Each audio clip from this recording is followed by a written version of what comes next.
కాలం నుంచి అక్కడ రాజకీయాలంటే నాయకులు గడగడలాడిపోవాల్సిందే, గజగజ వణికిపోవాల్సిందే. అలాంటి చోట మరోసారి ఆ ఇద్దరు మాజీ ఉప ముఖ్యమంత్రులు ప్రత్యక్ష పోరులో తలపడే తరుణం రాబోతోందా అంటే అవుననే సమాధానం వినిపిస్తోంది.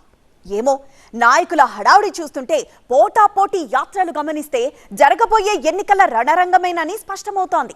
ఇంతకీ అదెక్కడా, అసలేం జరుగుతోంది? స్టేషన్ ఘన్పూర్ లో ధనాధన్ పాలిటిక్స్. ఉపశమనం వస్తే రణరంగమేనా? ఇద్దరే హస్సలు తగ్గేదేలే. కడియం వర్సెస్ తాటికొండ. తెలంగాణ రాజకీయాల్లో ఇప్పుడు ఉప ఎన్నికల ముచ్చట జోరుగా వినిపిస్తోంది.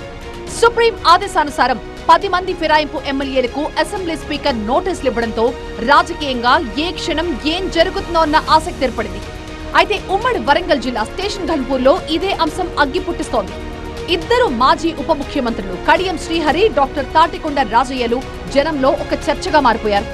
ఒకే పక్షంలో ఉన్న, విరుద్ధ పార్టీలో ఉన్న పాము ముంగేసల మాదిరిగా తలపడే ఇద్దరు నేతలు ఇప్పుడు తమ వ్యవహార శైలితో మరొకసారి స్టేషన్ ఘన్పూర్ ని టాప్ న్యూస్ గా మార్చేశారు.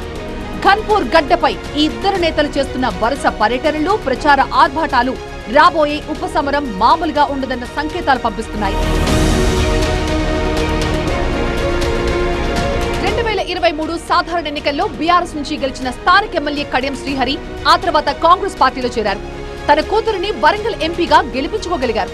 అయితే నియోజకవర్గ అభివృద్ధి కోసమే తాను అధికార పార్టీలో చేరారని ప్రకటించుకున్న శ్రీహరి ఎక్కడ సందు దొరికినా బీఆర్ఎస్ పార్టీని, గులాబీ నేతల్ని టార్గెట్ చేస్తూ విమర్శలు చేస్తున్నారు.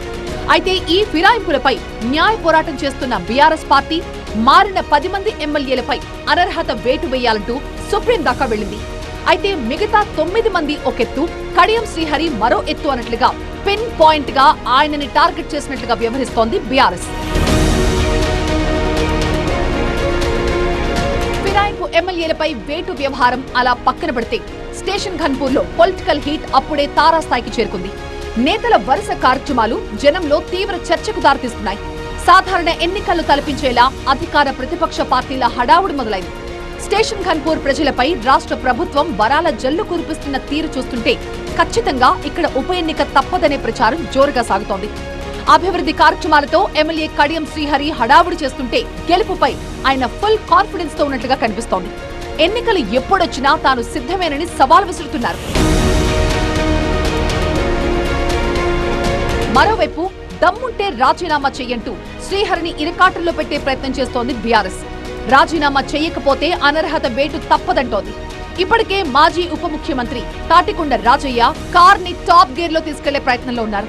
నియోజకవర్గంలోని అన్ని మండలాల్లో పాదయాత్రకి శ్రీకారం చుట్టిన రాజయ్య ప్రత్యర్థి శ్రీహరిపై విమర్శల వేడి పెంచారు. గ్రామాల్లో తిరుగుతూ రైతుల్ని కలుస్తూ గులాబీ శ్రేణిలో ఉత్సాహం నింపే ప్రయత్నం చేస్తున్నారు.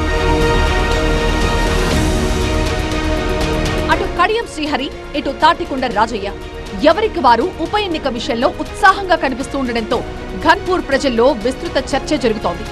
శ్రీహరిపై అనర్హత వేటు పడుతుందని కొందరు, రాజీనామా చేసి తానే ఉప ఎన్నికలకు వెళ్తారని మరికొందరు పొలిటికల్ గా గుసగుసలాడుకుంటున్నారు. గెలుపు విషయంలో ధీమాతో ఉన్న కడియం అందుకే అభివృద్ధి పనుల్ని పరుగులు పెట్టిస్తున్నారనే చర్చ జరుగుతోంది.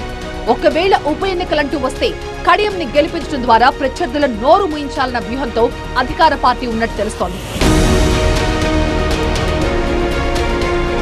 బీఆర్ఎస్ పార్టీ ముఖ్యులు సైతం స్టేషన్ ఘన్పూర్ పై ఫోకస్ పెంచారు. రాజయ్య పాదయాత్రలతో ప్రజల్లో మమేకమయ్యే ప్రయత్నం చేస్తుంటే పార్టీ ముఖ్య నేతలు లోకల్ గా పర్యటిస్తూ అధికార పార్టీపై విమర్శలు ఎక్కుపెడుతున్నారు. ఉప ఎన్నిక వస్తుందా రాదా అనే విషయం పక్కన పెడితే స్టేషన్ ఘన్పూర్ ఇప్పుడు ధనాధన్ పాలిటిక్స్ కి వేదికగా మారిపోయింది. అభివృద్ధి పనులు కూడా అలాగే జరుగుతున్నాయి. పాలక ప్రతిపక్షాలు సైతం అదే స్టైల్లో పేలుతున్నాయి. మున్ముందు ఇంకెలా ఉంటుందో చూడాలి మరి.